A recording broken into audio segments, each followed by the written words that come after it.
खुलुमबाय गोजोन फुंबिलिनि गाहाम हामलायनायखौ बयनिसिमबो जासिहरनाय थाबाय। दिनै 17 आगस्ट 2023 इं मायथाइनि सानसेनि फान्जामुथियाव थानाय राशिफोरखौ फरायनो लाबाय। मेष राशि गोसोनि साननाया जाफुंगोन, बिसिखौ खुसियै लाखिनो हागोन, नखरा सान्थि जागोन। मेष राशि गोथार सान, मोजां खौरां मोननो हागौ, थांखियाव सौहैनो हागोन। मिथुन राशि हान्थिनाय लामायाव आन्दायनो हागौ, गोसोआ उरां फारां जागोन, सोरजोंबा थगायजानो हागौ। कर्कट राशि गाज्रि जाथायजों सौदावगोन, गोसोखौ गाज्रि मोनगोन, साना गाज्रि बारलांगोन। सिंह राशि सानसुमै सुबुंनि मोजां गियान होनाय मोनगोन, गोसोआव गोख्रों नाजाथाबनाय फैगोन।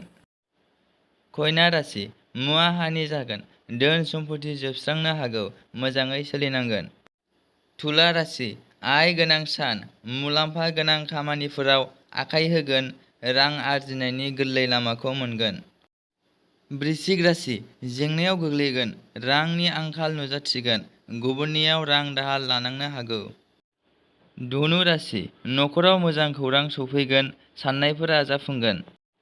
मकर राशि आंखालनि सम, रां जोबस्रांगोन, गोबां खस्थ'जों मोगा मोगि जानांनो हागौ। कुम्भ राशि रांखावरि खरसा जासोगोन, धोन सम्फथिया जामलांनो हागौ, खामानिफोरा आद्रा जानानै थागोन। मीन राशि फारफ्रोमबो बिथिङाव जौगागोन, साख्रियाव प्रम'शन मोननो हागौ, गोजौ थाखोनि बिबान मोनगोन। दिनैनि राशि फरायथिंनाया एसेनोसै। बेजों लोगोसेयैनो बुहुमनि साफ्रोमबो सुबुंफोरनि थाखाय दिनैनि साना गाहामैनो बारलांनो थाखाय आनान गसाइनियाव आरज गाबनाय थाबाय। गोजोन्थों।